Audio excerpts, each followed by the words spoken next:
They purposefully outed a CIA agent, Valerie Plame. That's not treason anymore, outing a spy? Did I mention it was one of our spies?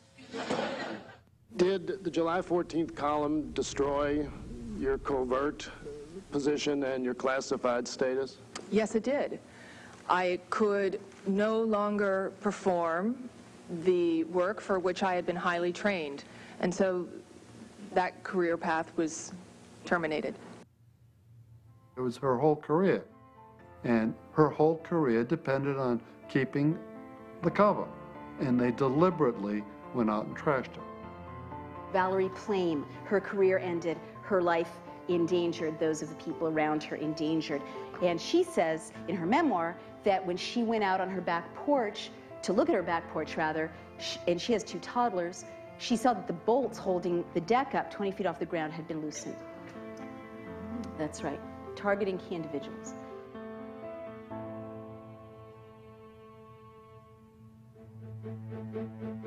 Prosecute the Times! Prosecute the Times! Prosecute the Times!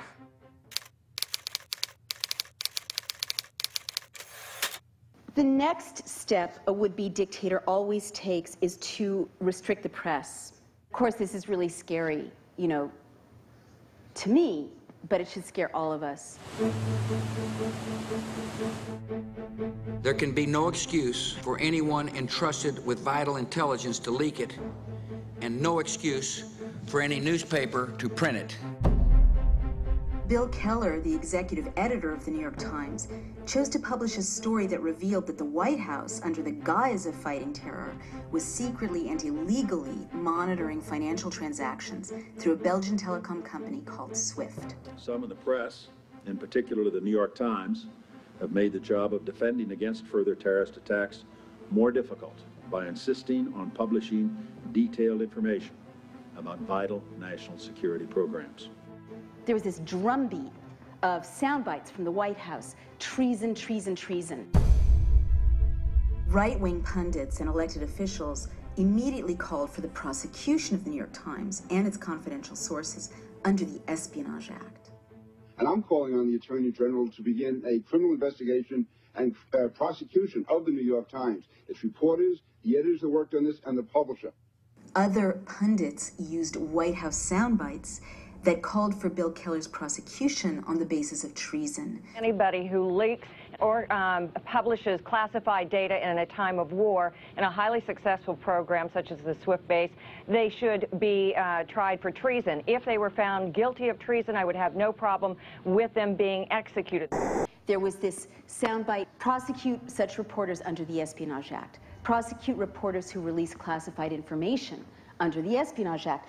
Well, anyone who works in journalism knows that up and down New York and Washington, good reporters are transmitting classified information all the time, because that's how they do their jobs. This is really scary when you've read the history of closing societies, because what immediately comes to mind is that in 1936 and 37, Nikolai Bukharin, the editor of Izvestia, the equivalent of the New York Times in Russia, was charged with treason by Stalin. He was tried in a kangaroo court in the Third Moscow Show trial and was in fact executed.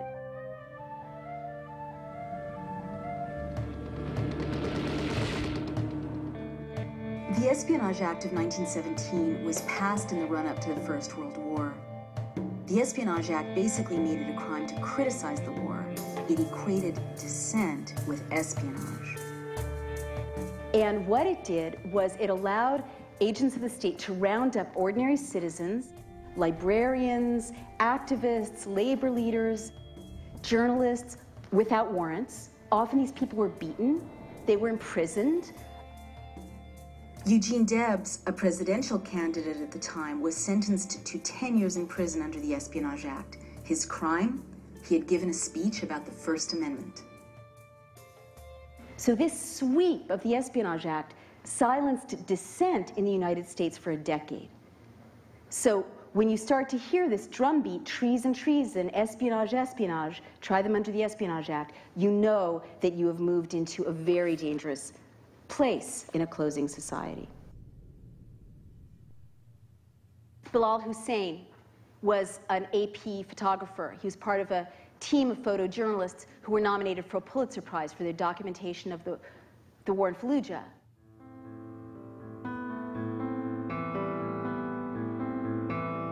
He was seized by the US military and held for over a year. The AP couldn't find out where he was, what happened to him, what the charges were against him. The charge was that he hung around insurgents. Let me tell you, as a journalist, you don't get the story without hanging around your subjects, right? That was a crime. He was practicing journalism. But in that time, if you're the head of the Associated Press and your guy's in custody, God knows what's happening to him, how tough are you going to be on the White House, right? You think it doesn't send a chill? Hussein has maintained his innocence, insisting he was only doing the work of a news photographer in a war zone. You could say, well, that's Iraq. But what if reporters here in the United States get threatened with jail for the crime of practicing journalism?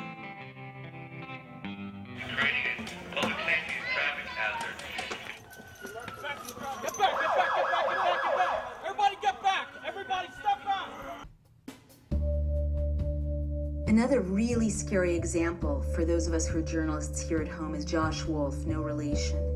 He's an American freelance journalist who was jailed by a federal district court for refusing to turn over a collection of videotapes he had made during a political protest.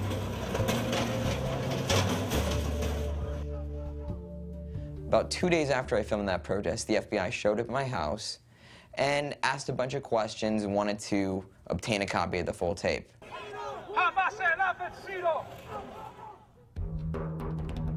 Even after the FBI's subpoenas, Josh Wolf acted like a journalist and refused to turn over his sources.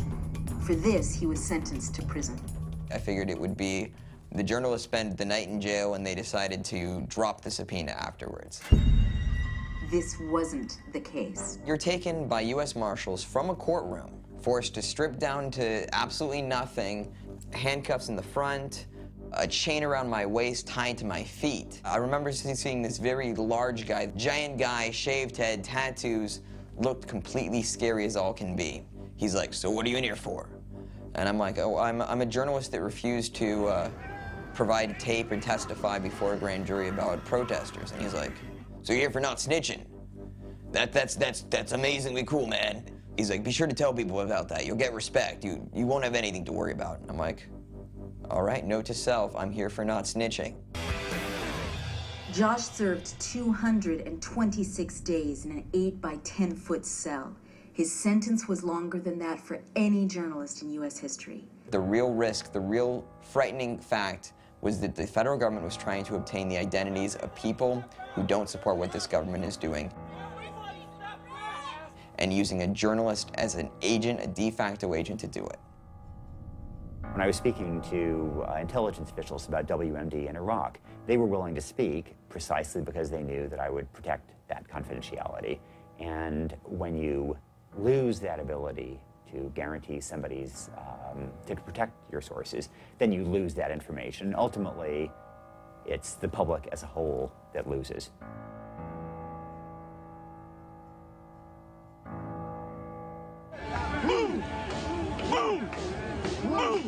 Gentlemen being arrested, and there are a lot of us, but what the fuck? Look at this shit!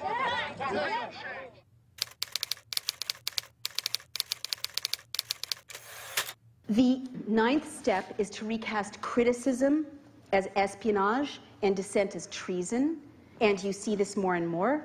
Remember, Senator Clinton criticized the Iraq War, and there was this drumbeat, treason, treason, treason.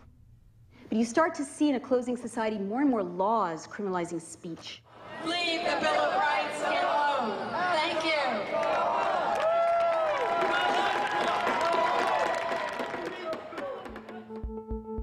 We already saw the White House use laws to silence dissent. If you're charged with the Espionage Act, you can be sent to prison for 10 years. If you're charged with treason, you can be executed. But even scarier are new laws. One that's been passed redefines protest as terrorism, and another that's been proposed simply criminalizes free speech.